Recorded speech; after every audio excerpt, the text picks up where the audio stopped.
Have you ever considered that your shyness isn't a trait, but a chain implanted in you to keep you off the stage? Those who stayed silent during decisive moments weren't forgotten, they were erased from memory. In a world that only acknowledges brightness, fading out isn't just weakness, it's slow suicide.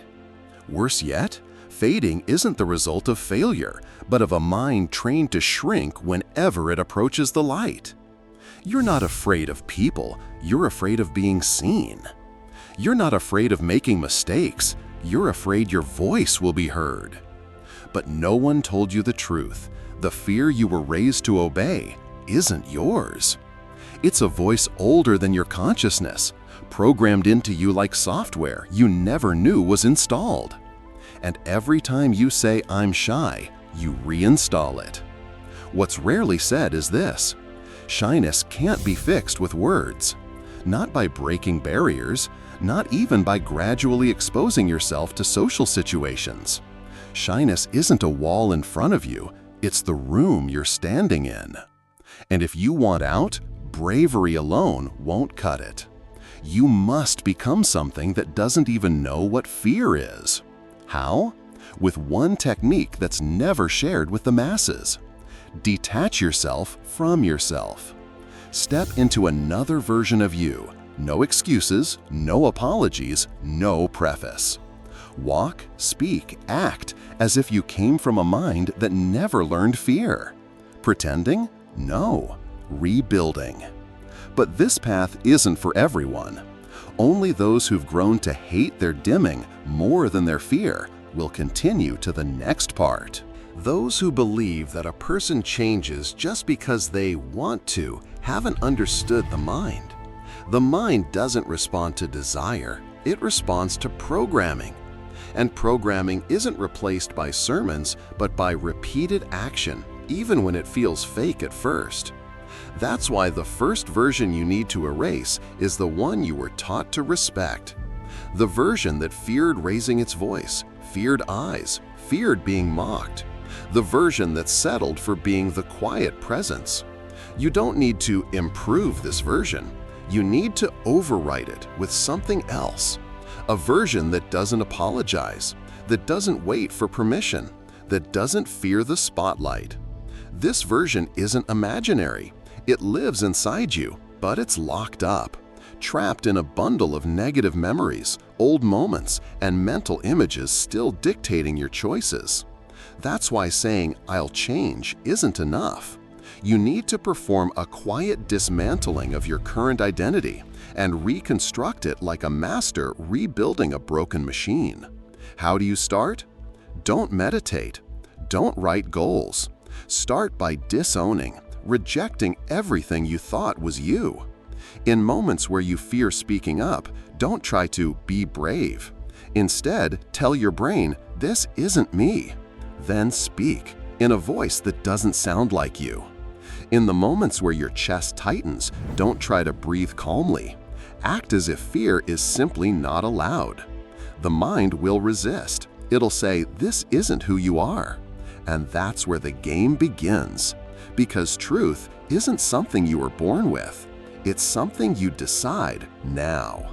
In certain elite military trainings, they don't start by teaching you a skill. They start by erasing you. They dismantle your identity, observe your reactions, show you how you behave when there's nothing left to hold on to. Then, in the moment you believe you've lost everything, they plant something new inside you. Not to fix you, but to rebuild you. What does this have to do with shyness? Everything. Because shyness isn't behavior, it's identity. And when you act shy, you're not having a moment of weakness.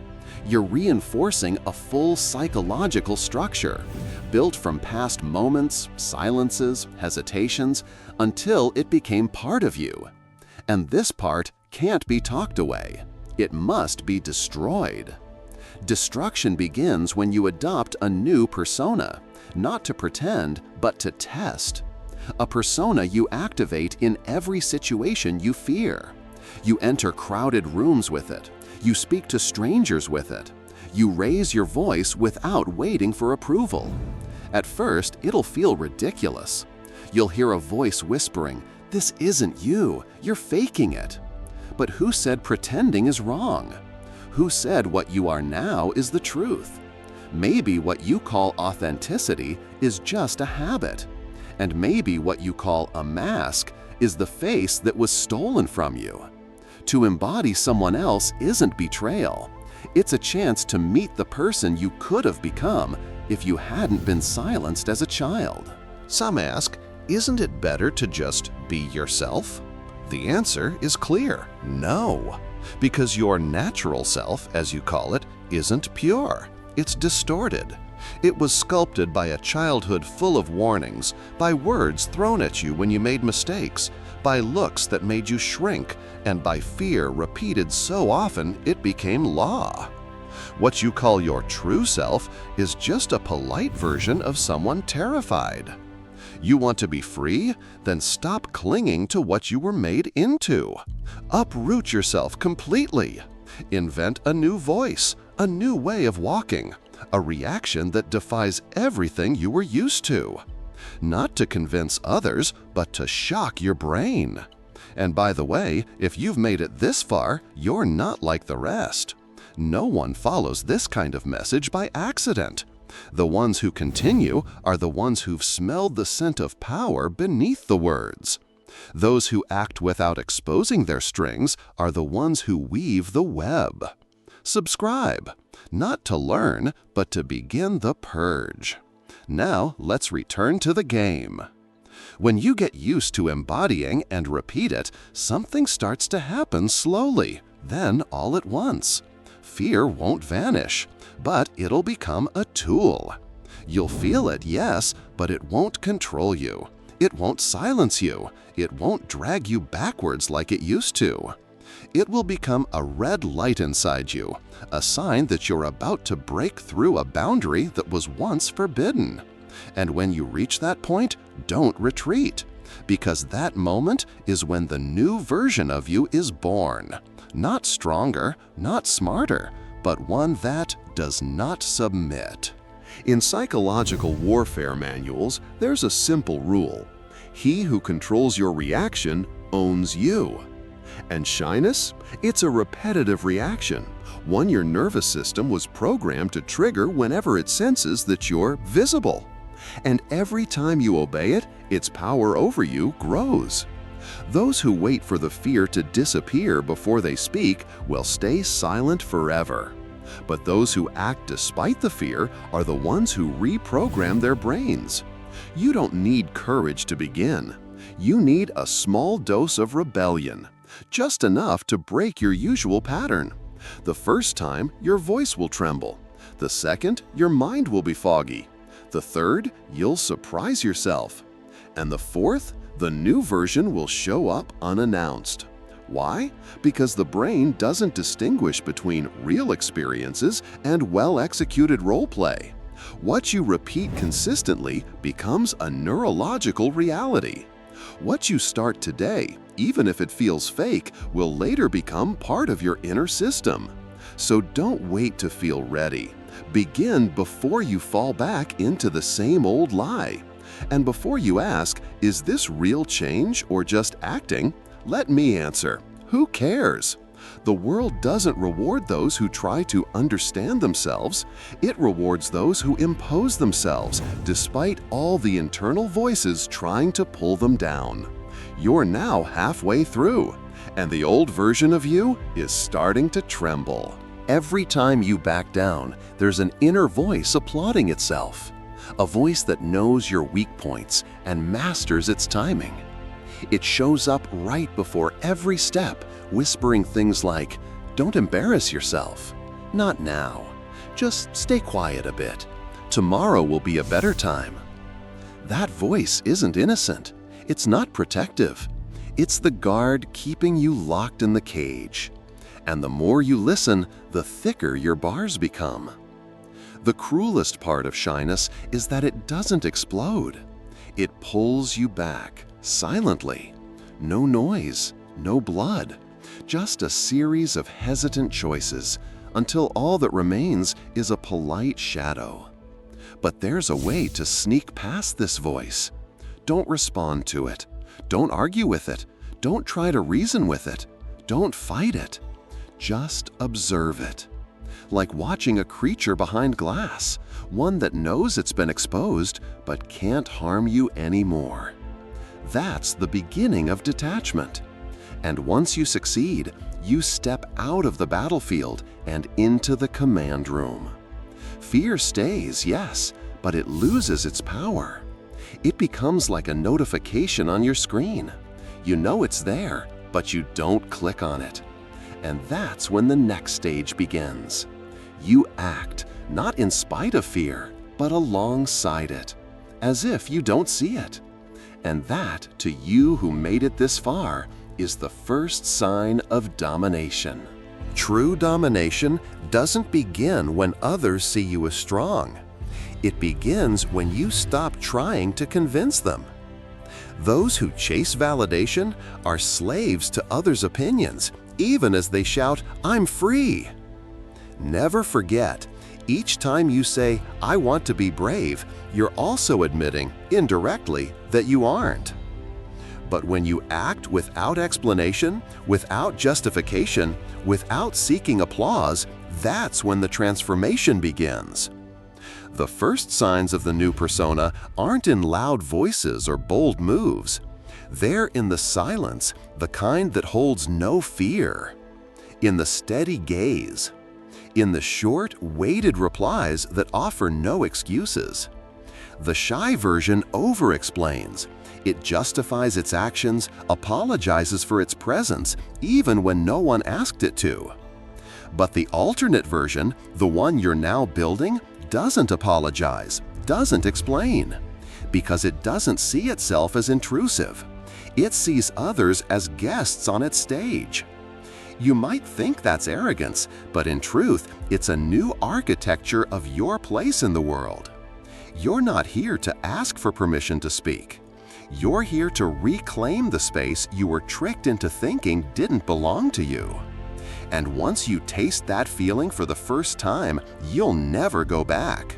Because going back means pretending you never felt it. And now you do. There's no going back once you've seen your real face. Not the one you're used to in the mirror, but the one that appears when you stop performing just to survive. Every shy person thinks they need training to be bold. But the truth? They need a crime. A crime against their old self. The self that snuck into their subconscious, sat on the inner throne for decades, issuing commands and reinterpreting every glimpse of success as a threat. And because it never screamed, only whispered, no one noticed it. Until now. So no, embodying someone else isn't deception. It's a weapon. A weapon only wielded by those who've decided never to go back. And once you wield it, you begin to untangle the ideas that convinced you were just a follower. A follower of people, of society, of your past, even of your own inner voice. But what separates the masters of this craft is that they don't celebrate change itself. They watch how the change changes, how the mask becomes skin, how the rehearsal becomes instinct, how the line between who I was and who I am now vanishes. That's when control becomes invisible. No one sees you changing. No one notices you're leading. But suddenly, your presence becomes law. Only the sharp ones ask, what just happened? The rest? They applaud, unaware that they're clapping for someone who was never given permission to speak. In the corridors of psychological intelligence units, there's a forbidden term, identity erasure. It's not taught openly, not written in manuals, but it's used. The idea is simple.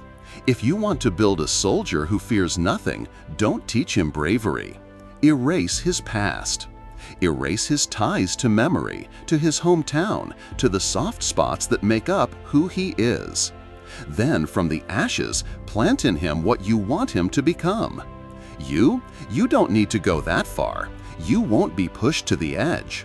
But if you truly want to be free from your shyness, you're playing the same game, a civilian version of it. What you're doing now, this embodying, it's soft erasure. Erasure that starts with how you sit, when you respond, choosing silence, not out of fear, but out of contempt. And once you master this, you gain a strange new power, to disappear when you want and reappear like a shadow striking. No one can predict you, no one controls you, because you're no longer a prisoner of explanations, no longer a victim in the scene. You are the director, the actor, and the audience all at once. And that, to you who's still listening, is the first level of intelligent freedom. A freedom that doesn't shout, doesn't announce, doesn't beg. It acts like a right that was never up for debate. Now that you've made it this far, there's one question that must be asked. Is what you're doing just deception? Is this embodiment, this domination, this calculated silence just a mask hiding your real self? There's only one answer worth saying. Who said you ever knew your real self? The identity you've been defending all these years, who built it? Isn't it just a mix of your fears, your past experiences, and a few clumsy words someone said to you as a child? Isn't it a reflection of distorted upbringing, others' expectations, and your cracked self-image? What you're doing now isn't deception, it's dust removal. A rediscovery of a voice buried beneath layers of hesitation. And for the first time, you speak without justifying. You move without asking for clearance. You look others in the eye, not to convince, but to declare. Shyness was never your essence. It was just a restraint, crafted with precision to keep you trapped in a version that wasn't yours. And now, after breaking that restraint, you emerge, not as a healed victim, but as a version no one's ever seen before. A version that doesn't seek safety, but creates it. That doesn't wait for opportunity, but makes noise until doors swing open. A version that doesn't ask for permission to exist, but acts like its presence was never up for debate. And if you feel like something inside you has awakened, then you haven't changed. You've remembered. Now, do just one thing. In every room you enter, in every moment where you feel yourself shrinking, ask silently, what would he do if he were me? Then do exactly that.